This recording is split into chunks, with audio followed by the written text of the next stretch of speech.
Thank you all for coming, and thank you everyone who's listening and watching on Zoom.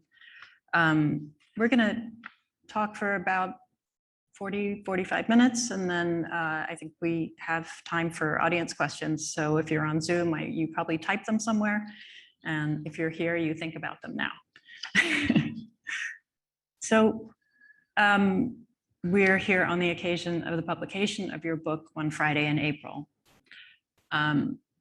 And the book opens on that Friday in April 2006 at a dramatic moment in your life where you're contemplating falling from the fire escape on the roof of your building.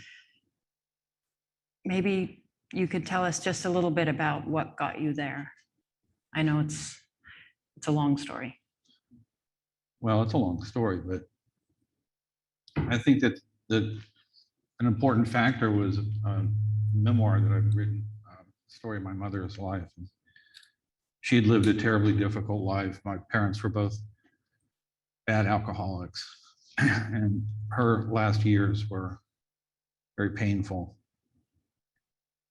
And I had begun to write about her almost immediately after she died, so less than a year after. And I remember that I would write sections of it and we would run them in the New Yorker. And each time we did that, I would want to run and hide under the bed for 2 weeks because of my anxiety. I felt that I was betraying her and betraying myself. When the memoir, The Afterlife, was finally published, just began to go downhill. It happened, before it was published, when I was finally finished. I began to go downhill, and over the course of a year deteriorated into a bad suicidal state. I write in this book, as well as in The Afterlife, about hauling a tarp to not in The Afterlife I didn't, but I write in this book about hauling a tarp from the back of the apartment, laying it out in the living room, and sitting on the tarp with a knife from the kitchen drawer and a bottle of pills, writing suicide notes. At a certain point, my caretaker, my then girlfriend, Reagan, and I were having trouble. She was under complete stress, sleep deprived, anxious herself, trying to take care of me, which is impossible. I was sleepless. It went on for months. She and I had an argument, and I ran up to the roof. She thought that I'd run downstairs, and she followed me out the door, but then ran down the stairs to the street. And I ran up onto the roof and hung from the fire escape. It was very quick. It wasn't a decision that I made. It wasn't a choice. It wasn't something that I'd been contemplating at all. It wasn't a thought that I'd had that I would do. There was no plan involved. I spent about 5 hours up on the roof, coming off the fire escape, getting back on the fire escape, sitting on the roof against the bulwark, thinking about what would happen to me if I didn't die. And I felt that I must die. It wasn't so much that I'd had a desire to die. I never felt the desire to die.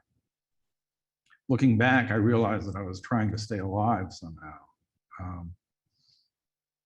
But I felt that I must die.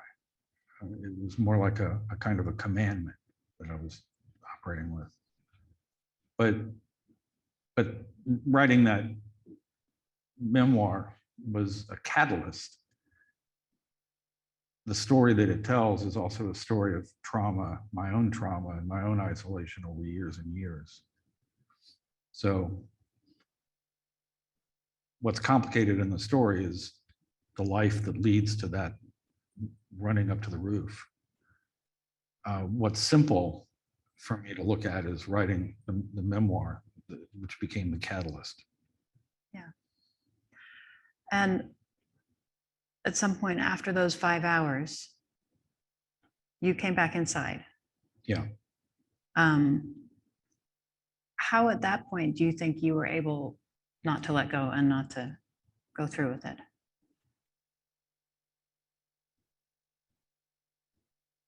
Well, I dreaded the hospital, and I knew that I'd go to the hospital. that point. And I didn't want to go to the hospital. I was terrified of it. I had a psychotic fear of the hospital. I mean, nobody wants to go to the hospital. But in my thinking, or in my thoughts about the hospital that day, I saw it as a kind of as the rest of my life, that I would never get out, that I would be put away, that there would be no hope of getting better. But then I thought that maybe there was some chance that I might try to get better, to change this. And I knew that it would take a long time, and it did take a long time. But I knew at that point that it would take a very long time. And I think I kind of burned it out in a way. I didn't go off the roof, and after a certain point, I was either going to stay up there longer or come back down the stairs. And so I came down the stairs. And I remember coming down very, very slowly, knowing that that my life is going to change at that point, that I wasn't going to wake up the next morning and be better, that it wasn't going to go that way. And I came into the apartment, and Reagan was there, and two other friends who'd come out to help find me, who'd come from Manhattan. And they just threw me into a car, and off we went. And that was the first hospitalization. It was short. I talked my way out. After the course of a weekend, I stayed one weekend and talked my way out, came back home, and basically kept getting sicker. And then you went back to the hospital and spent an extended period Right. there. After 5 weeks, I took myself to the hospital uptown. I went to Columbia. I had a friend who is a psychiatrist at Columbia. And she said, come up here, we'll take care of you. You need treatment. And I said, what do you mean treatment? I need treatment. He said, you need to come. And at that point, you thought there was something physically wrong with you. You weren't actually thinking that this was a psychiatric problem. You were thinking your shoulders, there's something wrong. Yeah, and all kinds of physical sickness going on. So I would deny that I had a psychiatric issue. But I finally called a car on a Friday after 5 weeks. I called a car and got in the car and gave the directions and went up to Columbia, where I spent 3 days in the psych emergency room before being sorted out by Ann and others and sent over to the New York State Psychiatric Institute, which is a place that I'd never heard of. It's a state-sponsored research hospital attached to Columbia. And I was on an experimental ward or a research ward, but as a clinical patient. So the idea was to get me better, and that's where I was. And I don't know if it happened at that time or after you were better, but at some point in your thinking since then, you've formulated a kind of model for what suicide is. That suicide is a process or a disease that happens over time. And I'll just read there's a short passage from the book. When telling the story of my illness, I try not to speak about depression. I prefer to call it suicide. The American novelist William Styron, in his memoir Darkness Visible, A Memoir of Madness, argues that the word depression is inadequate to describe this illness, and I agree. A depression is a concavity, a sloping downward and a return. Suicide, in my experience, is not that. I believe that suicide is a natural history, a disease process, not an act or a choice, a decision or a wish. I do not understand suicide as a response to pain or as a message to the living, or not only as these things. And you and I have talked a lot in those years since then about this idea that you have, and I'm wondering if you can expand on that. You and I did talk a lot about it. I began thinking that there was something wrong in the way that we described suicide. I began to think that in the hospital. I wondered how one could describe the sensation, the physical sensation, or the physical experience, the bodily experience. Most writers on suicide write more hyperbolically and in metaphor. Suicide or depression is a storm, or we're drowning in it, and it seemed to me while I was in the hospital, and I was on a long drug trial, so I wasn't getting better right away. It seemed to me that there had to be some language that could be useful. You could maybe even a special way of speaking or thinking or writing to describe this extraordinary experience.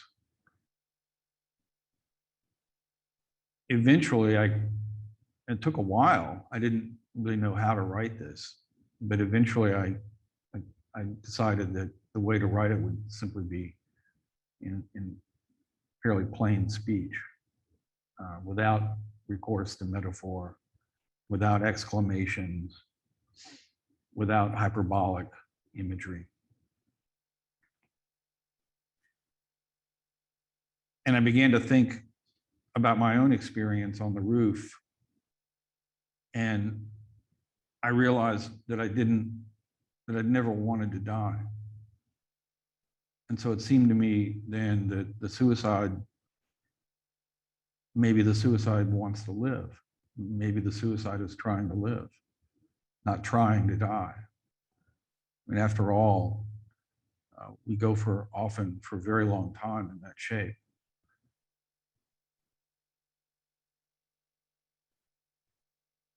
That idea that the suicide wants to live instead of die,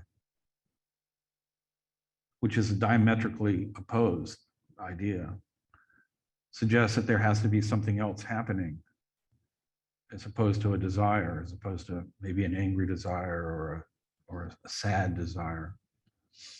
And that would have to be illness. And we know that we call it an illness when we're very depressed, but we still see suicide as something that's attendant on that illness, or something that's consequential, an unfortunate accident, or a bad thing that's happened, and we ask ourselves, why did he do it? Why did she do it? Why did they do it? What might I have done differently? How could I have? And so on, without having any answers. So suicide itself remains enigmatic. We feel that we never really finally understand why the person did it.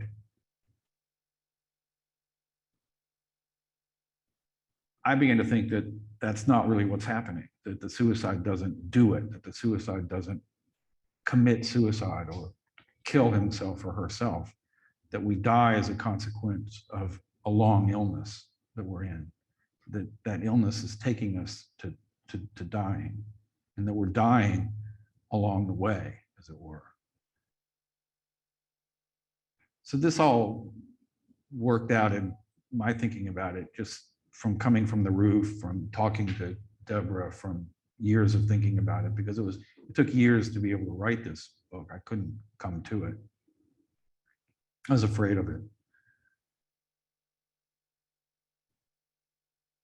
I saw suicide then as a consequence of trauma and the isolation that follows trauma.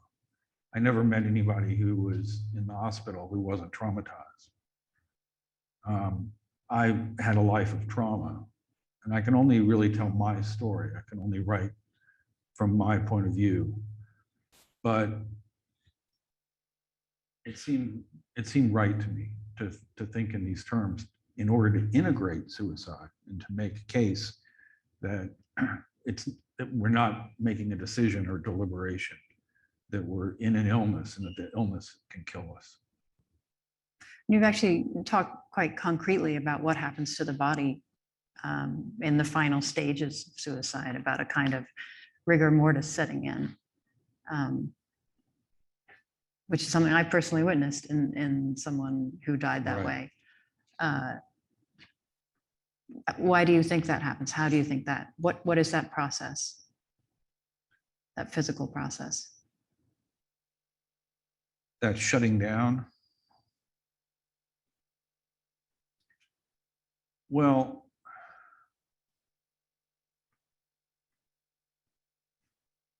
I'm not really sure. I've had different thoughts about the Krebs cycle, for instance, or about the vagus nerve and the compromise to the vagus nerve.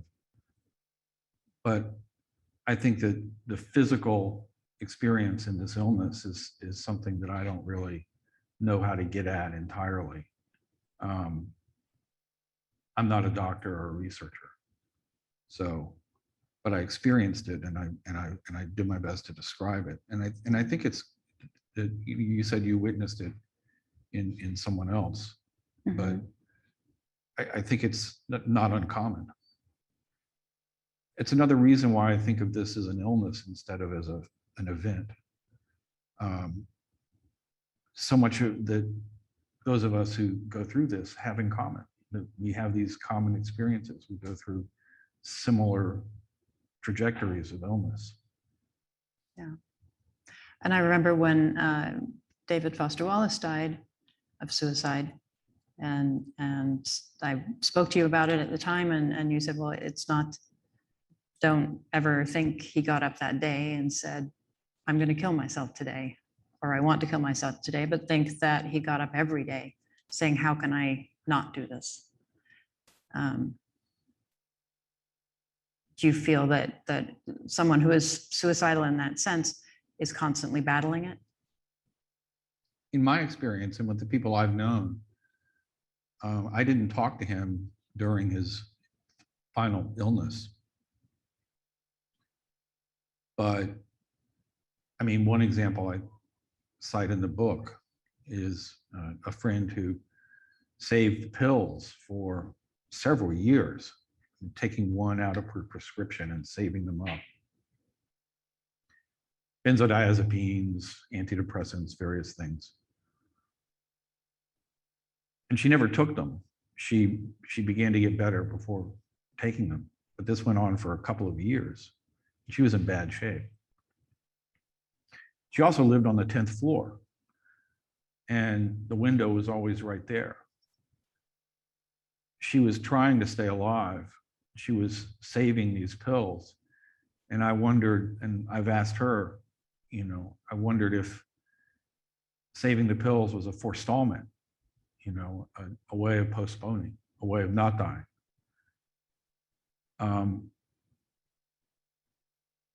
I can't speak for David, but I don't think he wanted to die. Yeah.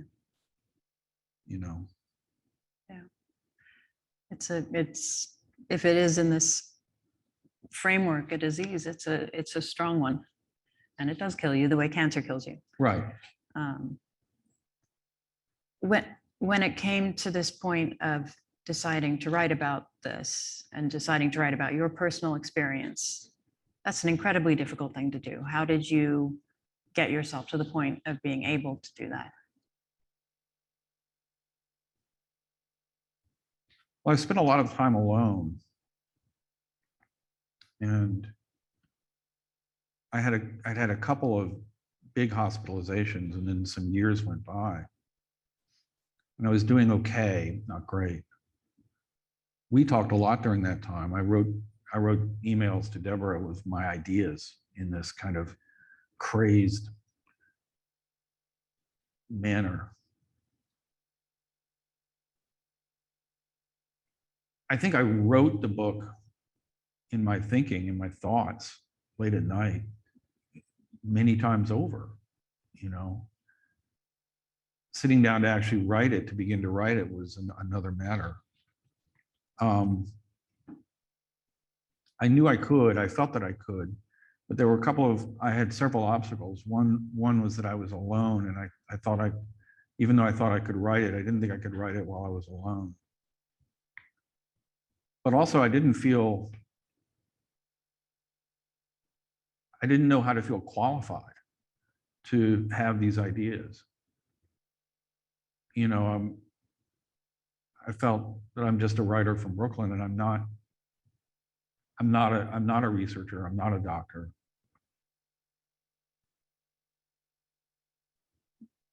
But you talked to a lot of doctors in the process of, Yeah, and I talked to some. I talked to enough, and I couldn't. I didn't get validation or affirmation. In fact, I'd given up talking to professionals before I began to write.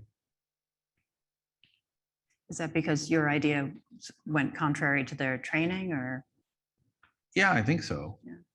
But the other thing that I needed was companionship, and finally I met my wife, and that was when I was really able to begin to write, when I was together, and that reinforced a certain idea that I have in the book, which is that suicide derives from trauma and isolation is a failure of touch. That we need connection, that we need to be safe and secure and connected. And so as I felt more safe and secure and connected, I was able to write it. And then I thought, well, I've survived memoir once, I'll survive it again. You know? You almost didn't survive the first one. I know. I suppose, and this one was maybe different because if you were betraying anyone, it was only yourself, right? I never felt that I was betraying myself. I felt Yeah. that I was. You were revealing yourself, and that's frightening. Yeah, Yeah. but it was also exhilarating. I mean, once I began to describe, particularly once we get to the hospital and begin to describe that experience and to describe ECT and so on, it was very exhilarating to do. I enjoyed writing that, you know. It's been, again, it's a little scary to publish because it does deal in the author's ideas as well as the author's memoir. But so far it seems to be okay. I feel like in the beginning, when you started writing, it was difficult for you to approach it directly. And in fact, you had a kind of early draft of the first part of the book, in which part of the book was about you and your experience, and part of the book was about Frankenstein. Right. Maybe you can talk about the Frankenstein parallel, you know, why that book actually helped you into the writing of this book. Yeah, that's a good way of thinking about it. It did help me into it. The idea was to merge or alternate and then somehow merge a kind of a critical discussion of Frankenstein with that. And my idea, I taught Frankenstein for years, and I think it's one of the great novels. And I read it as a suicide narrative, as the creature is alone. No, there can't be any greater being alone than the creature experiences. And the creature goes on these murderous rages. And I thought somehow or another that a work of art and this memoir would somehow balance, and that it would all make sense. But it didn't. It was too cumbersome to go back and forth, and too confusing. And you helped me with that, you know, strip away finally the Frankenstein. You were trying to put together an excerpt of this thing. And I remember that I got a note from Deborah saying, we can do something here, but not with the Frankenstein, none of it fits. And I just felt relief at that. I just immediately felt empowered to write the straight story, to write that, instead of the other thing that I was trying to write. I mean, it's not surprising because you started your writing life as a fiction writer. Your first 3 books were novels. And I feel even with The Afterlife, you were coming at that with the sort of structural sense of a fiction writer, that each chapter in it was crafted as its own thing in the way this story would be. So I feel like this was maybe the first real conceptually non-fictional book that you'd started. This, Yeah. yeah. Yeah, that could be. Maybe you had to find a different voice for it. Well, the nature of the thing, describing psychotic illness, can't be a psychotic writing. You know, I think that often if people want to write a drunk scene, then they'll write a crazy, scrambled up scene. But what we get as readers from that might not be a drunk scene so much as scrambled up writing.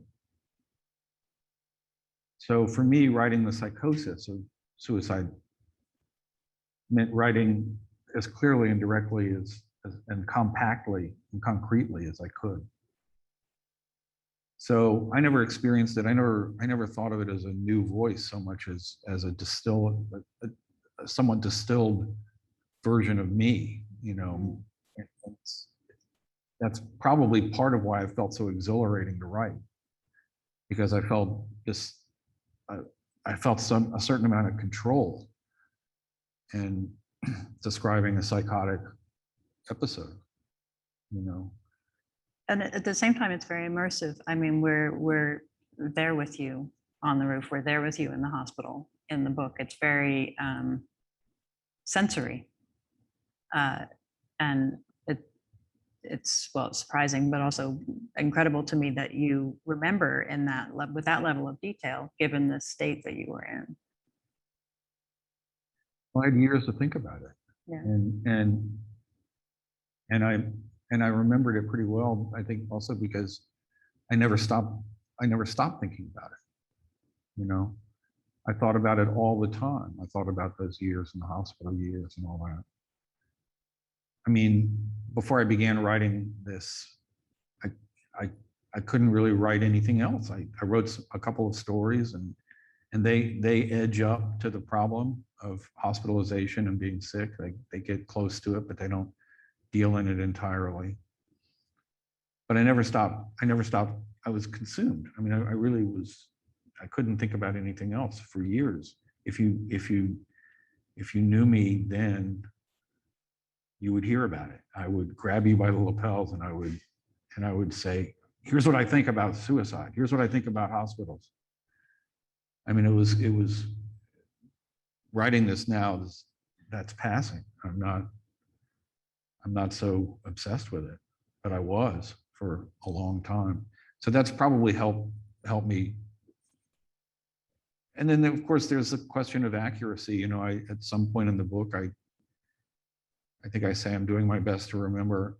The whole thing has to be an act of good faith, you know, and goodwill. I mean, I'm asking a reader to accept that this is what happened. That's true with every memoir. Yeah, right? sure. Yeah. One thing that was has been important to you all along in writing this book was the idea that it might help other people. How would you want it to help people? Well, it might help people who are in relationship or family settings with someone who's in trouble. It might help with that some. It might help see it a little more clearly. It might help someone who identifies, recognizes himself or herself, themselves, in what this guy is going through. The book is treatment. I'm advocating treatment. I mean, I'm not advocating treatment as it's not the point of the book, but my example is I kept going for treatment. I kept going to the hospital. I've done it several times. And I don't ever want to go again, but if I have to, I will. So there are different ways that it might help other people. I mean, treatment advocacy is crucial. It might help people be less afraid of electroconvulsive therapy. I had a lot of it. I've had a lot of it. It saved my life. It saves a lot of lives. But it's scary. It's terrifying to go through. There are different ways in which it might help people. Even just someone recognizing something in their own life. Yeah. Yeah. Do you think that the mental health profession should change its approach to treating people in this state? Well, I don't know. You know, aside from being, I mean, it's difficult to recognize when somebody's in real danger. It can be difficult to see that and to know that. I think in my case, it was probably clear to the people around me that I was in trouble. But not everyone is, you can't read everyone so well.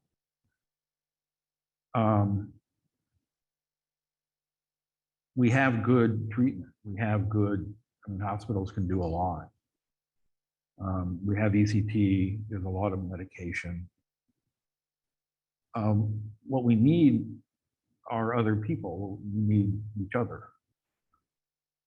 So that's something that the medical or the mental health profession can't really manage for people. I'm not sure how to make recommendations at that level. Yeah. For you with the ECT, I mean, you had been in a very circular, persistent, obsessional mode of thinking. And what the ECT did was break that pattern. Is that how you would say it? ECT breaks that pattern. ECT, again, we don't really know entirely how ECT works or what it's doing. For me, yes, it did do that, and it straightened me out. It got me better. It got me standing up straight. I can hold my head up. I could breathe and get air in my chest. And as I say in the book, I go for ECT several times.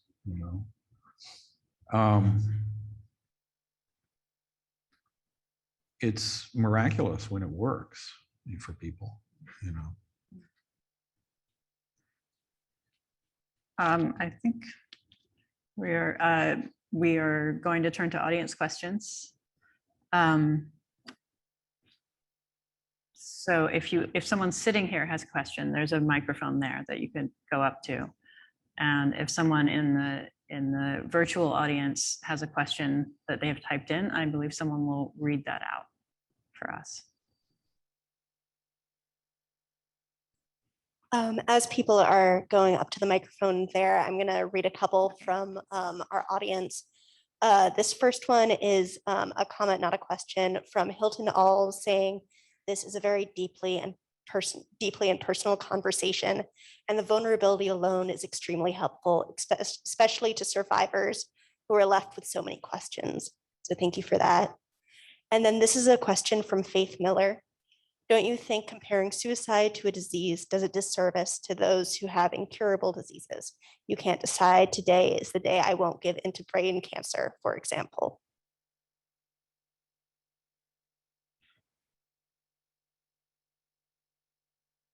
Well, does it do a disservice? that the question? I think that is the question. I'm not sure.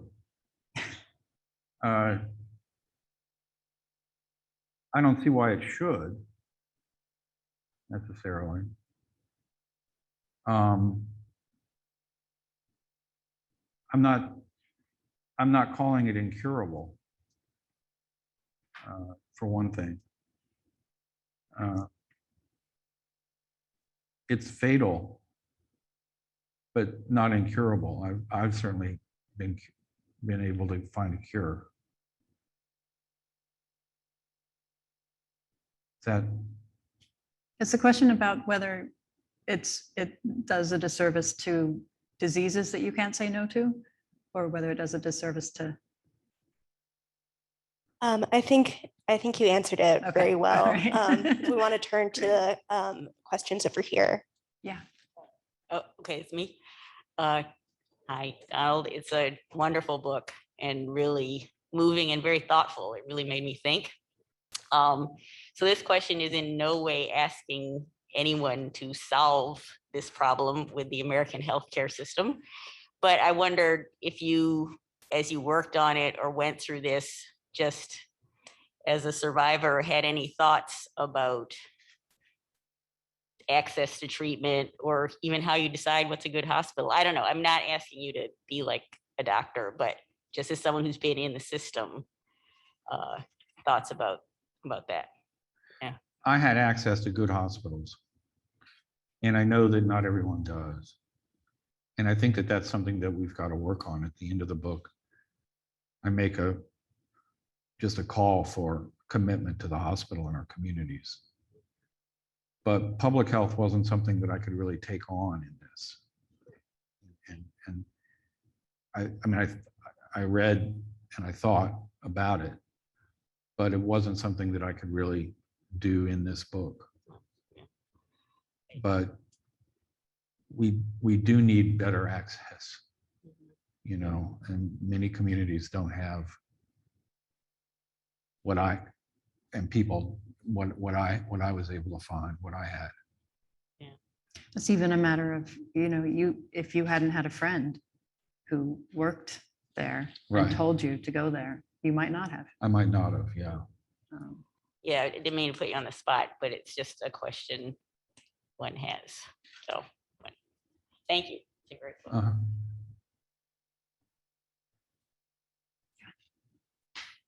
Hi. So I was craft question.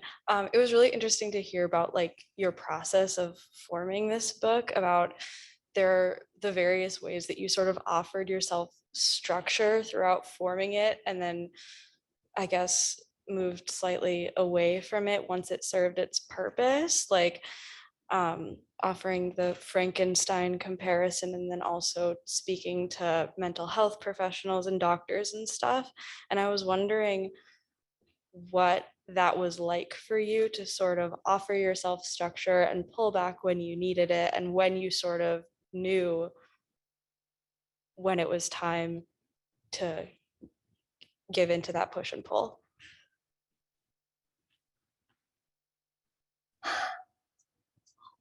It's okay.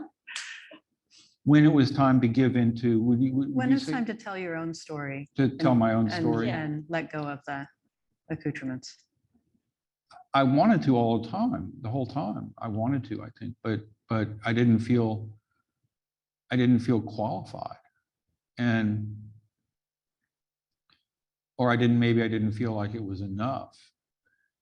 Or I was just circling it by writing the Frankenstein material. So I did that for a long time and built up a good chunk of a manuscript along the way, you know.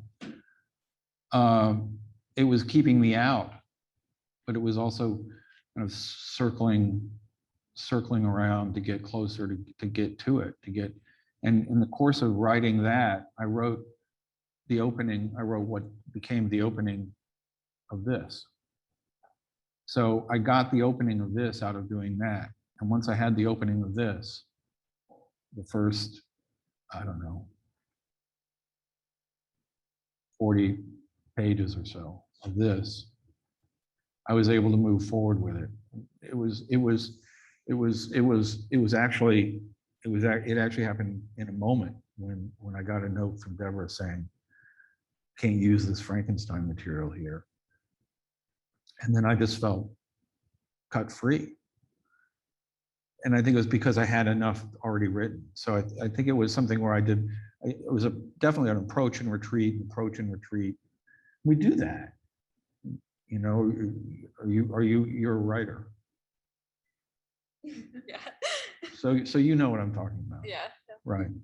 And we do that to preserve ourselves, I think, for some amount of time until we find our way to what we really need to do.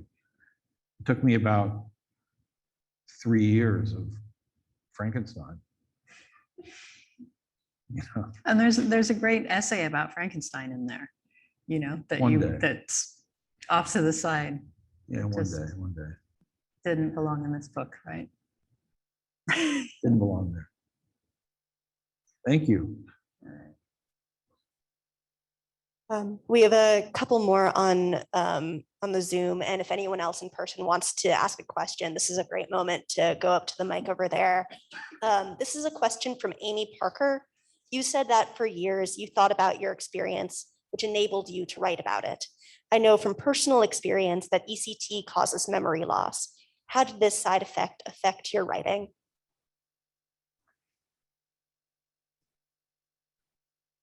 I don't know how much memory loss I suffered. If I did, it was short term or at least not terribly long term. I haven't run into any real problems with memory since having ECT. And like I said, I've had a bunch. That's my experience. I think other people have other experiences. But whatever memory loss I experienced would have been through short term, I think.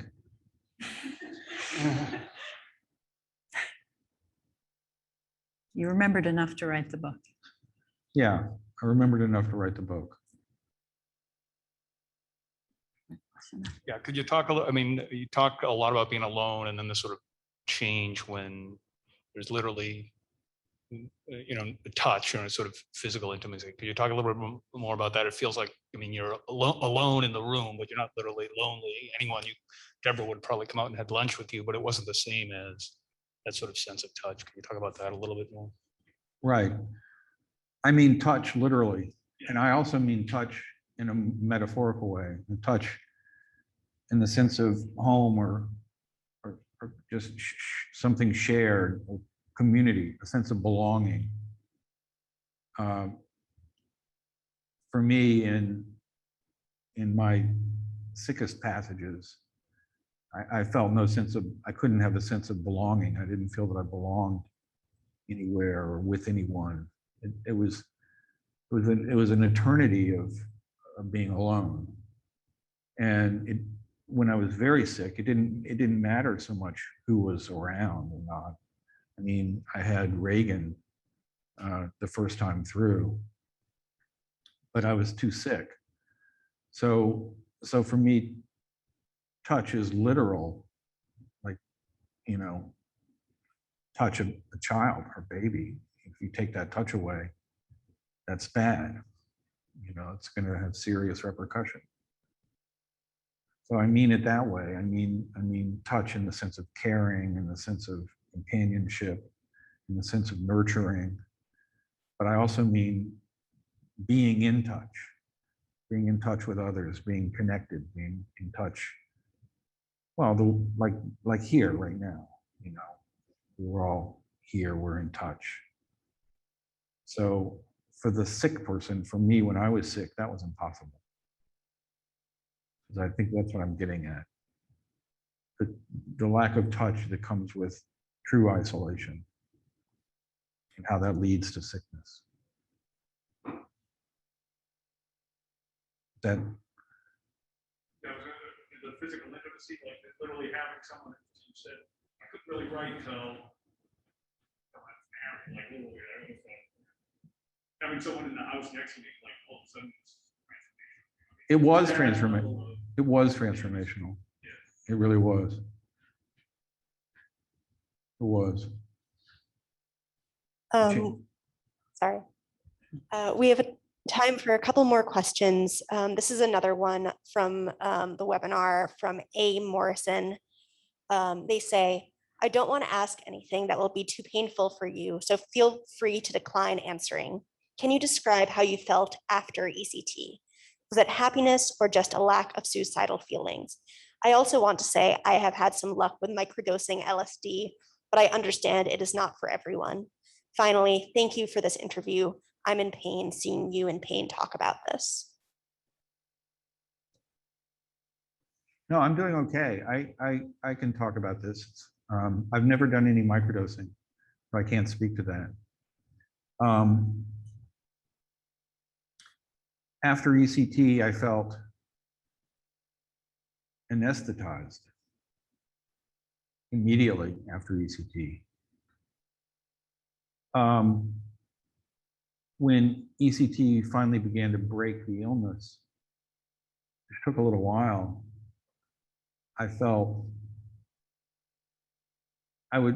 I remember feeling tired, feeling like I'd been kicked in the head a little bit, but feeling better, more relaxed, more opened up somehow. As if I could breathe, as if I could move more easily. I had lost my balance when I was very sick. I couldn't really walk a straight line down the hall of the hospital. And I could do that again. I could walk a straight line. Ultimately, after ECT, I felt better. I just felt clearer. I used to say before each session, when I wasn't crying at the beginning, I would just weep and cry. And as that changed a little bit, I would say to the doctors who were all hovering overhead, I would make a little speech and I would say, let's have a good seizure. I want to get consolidated. That's what I would, that's the word that I would use. As if somehow or another I were in pieces. And all the pieces had to be sorted out and brought back together and to function. And that's how I felt finally, was consolidated, as if I could function again.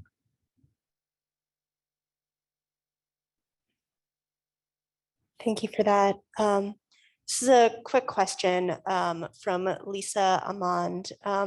Do you feel like your two memoirs should be read chronologically? And not necessarily. I think in any order would be fine. There's some material in this that repeats from the first memoir, but not much. So there's no indication in the first memoir that the author is going to go into this terribly bad trip. That began right after it was done. I was in the hospital when the book came out. That book came out. But I think in either order is probably just fine. But the person should read them both. All right, we come up. All right. Thank you, Donald, and thank you, Deborah, and let's all give them a round of applause.